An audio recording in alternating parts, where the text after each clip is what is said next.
Oke, assalamualaikum warahmatullahi wabarakatuh. Kita lanjutkan untuk review. Ini pokoknya maraton kita review semua ya. Ini hari ini ada Bird ya, untuk Bluebird karena rilisnya barengan. ULTJ sama satu lagi ada IPCM. Pertama untuk Bluebird ya, net income bagus tapi turun dibandingkan dengan kuartal 3 2024 dan dibandingkan dengan kuartal 2 2025.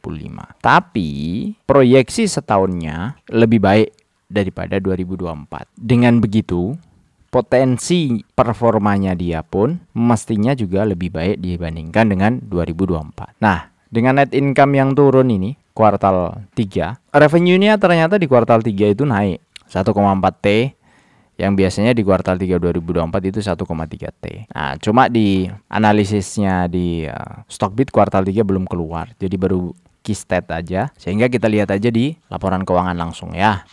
Nah, ini untuk aset lancar, kas setara kas dari 1,1 T menjadi 976, ada penurunan sedikit.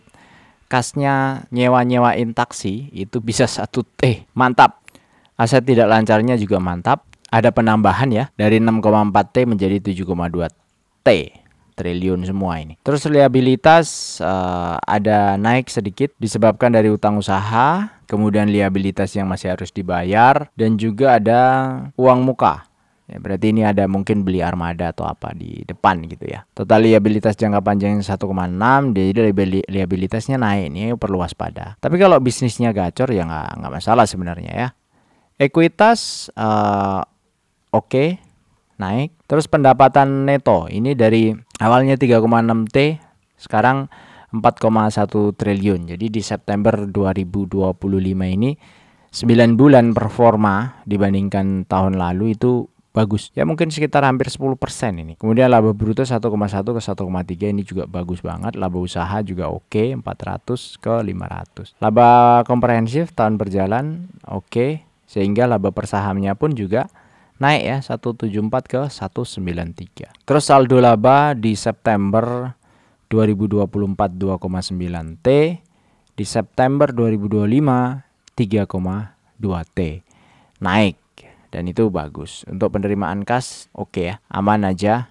Jadi sebenarnya Bluebird secara performa 1 tahun masih bagus. Selanjutnya ada Ultra Jaya. Di Ultra Jaya pendapatan kuartal 3 juga naik 2,1 triliun dari kuartal 2 1,7, dan laba usahanya itu 251 ke 368. Jadi ini naik juga di Ultra Jaya. Maka kalau dilihat estimasi EPS setahunnya itu juga naik nih. Yang kemarin 109 sekarang 116. Lumayan ya, naik 7 poin ya. Ya sekitar 6, sekian persen. Terus bagaimana di laporan keuangannya? Ini laporan keuangan Ultra Jaya tanggal 30 September. Kas aman banget 2,5 T, 2,5 triliun ya. Aset tidak lancar juga oke, aman. Total aset aman. Liabilitas bagus nih. Turun drastis liabilitasnya. Apa ini yang bikin turun? Oh, utang usahanya mengecil. Utang usahanya mengecil. Drastis utang usahanya. Sama akru. Akrunya hilang. Beban akru ya. Ekuitas aman. 84, 85. Nggak terlalu ngaruh. Penjualan dari 65 ke 62. Nah, ini penjualan turun nih Ultra Jaya. Laba brutonya turun. Kemudian laba usahanya naik. Dari mana dia bisa naik laba usaha? Karena beban penjualannya lebih kecil. Nah, ini selisih kurs. Kalau zaman 2024 ini minus, ini plus ya, 71 miliar. Terus hewan ternak, pendapatan lain-lain ini dapat 17 miliar. Kalau sebelumnya minus. Makanya ini laba usahanya bisa naik, sehingga laba per saham antara oke naik ya. Tapi yang jadi problem adalah labanya itu naik bukan dari operasional, sehingga bisa jadi dia tidak bertahan lama karena operasionalnya sebenarnya turun. Ya itu jadi kewaspadaan untuk WLTJ lah, buat holder-holdernya WLTJ ya. Terus saldo laba posisinya September 24 itu 7 triliun, September 25 7,1 T, naik 0,1 triliun. Penerimaan kas, nah ini turun, memang turun. Itu untuk Ultra Jaya. Selanjutnya ada IPCM. Nah, ini tanggal 28. Jadi IPCM naiknya 6,41%. Pokoknya ini kita gas semua hari ini. Moga-moga kelar ya. Harusnya kelar sih. Total pendapatan kuartal 3 379 miliar naik, dan ini bagus banget, makanya tadi lompat. Kemudian laba komprehensifnya juga bagus.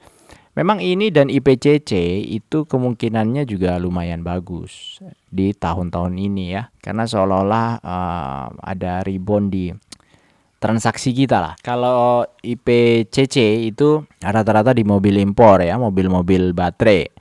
Ya mungkin ketika nanti sudah dilokalisasi ya, mobil-mobil impornya bisa berkurang tuh, sehingga mengancam juga di ya, IPCC ya. Oke, lanjut aja ke laporan keuangannya IPCM atau Jasa Armada Indonesia.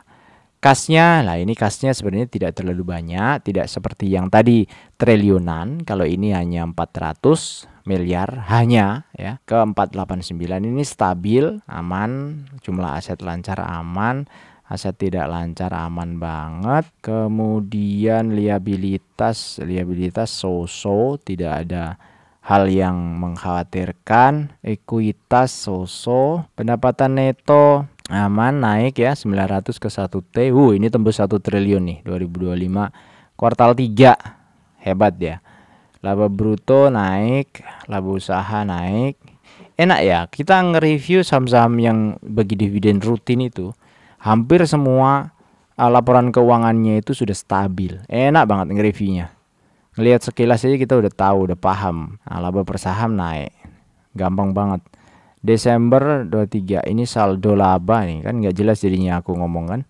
285 ke 315. Aman banget ya, 315 miliar. Kas aman. Aman banget ini, untuk pantas harganya naik tinggi ya tanggal 28. Tinggal kita lihat di screener. Nah, kalau lihat di screener Jasa Armada, Bluebird dan ULTJ, harga terakhir IPCM itu di 332, naik 6% ya. Ini tanggal 28. Kemudian Bluebird tidak kemana-mana. Nah, Ultra Jaya naik 6,2% juga. Nah, di mana harga wajarnya Ultra Jaya itu cuma Rp400. Kemudian IPCM harga wajarnya 280. Bird harga wajarnya 1499. Jadi semua itu masih di atas atau di bawah target kita ya. Targetnya saya sendiri itu ada di 9%. Walaupun 7,6 ini bagus banget, karena ini sudah di atas bunga deposito, di atas apa ori ya. Ya mungkin ya. Ada yang banyak lah di bawah 7%.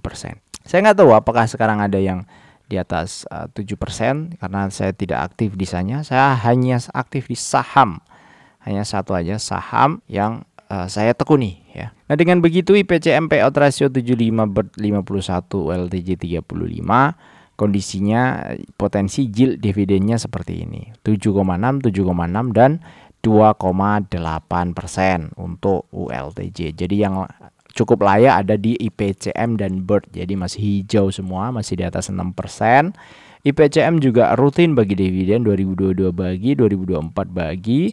Bird bagi juga 91 dan 120 untuk 2024. Nah, dengan seperti ini kita bisa simulasikan kalau kita memiliki saham ini dan sampai pensiun nanti ternyata yield dividen 7,6% itu bisa kita dapatkan. Kira-kira kita akan nabung sampai 25 tahun ke depan. Itu tabungan kita dari awalnya 50 juta. Tahun pertama jadi 74 karena nabung 2 jutaan per bulan, dan ditabung sampai ini ada asumsi kenaikan investasi 5 tahun itu ya, per 5 tahun 20%. Maka nanti di tahun ke-25 kita dapatnya 2,4 miliar. Ini kayak pegawai asuransi sebenarnya saya ini ya. Ngitung-ngitung begini biasanya kan pegawai asuransi dulu banyak tuh ada ya. Saya pernah tuh di anuin proyeksi-proyeksi begitu. Tapi ternyata setelah kita beli ternyata lupa ya, apa yang diomongin oleh tukang asuransi atau sales asuransi waktu pertama kali kita beli, lupa. Akhirnya kita tutup semua ya, kira-kira gitu. Nah, kalau ini supaya nggak lupa, simak terus YouTube ini gitu. Dividen yang diterima itu sekitar 15 juta. Jadi kalau targetnya 18 juta ya, 10 juta sebulan, itu equal 18 juta nanti. Berarti kurang dikit lagi. Tambahin waktunya, 17 juta di tahun 26 atau 18 juta di tahun 27. Jadi kalau yieldnya itu berkurang 7,6 saja per tahun, ini setahun loh ya. Kalau kita trading atau kita investasi setahun di saham itu 7,6 sebenarnya rugi. Kenapa? Karena potensi risikonya besar. 7,6 ya lebih baik dimasukin ke investasi yang mungkin lebih bagus. Cuma masalahnya kalau saya kan syariah, jadi investasi yang fix gitu, income biasanya enggak dilirik. Jadi yang dilirik ya hanya bagi hasil aja, dan di mana bagi hasil itu ada di UMKM dan ada di saham yang bagi dividen.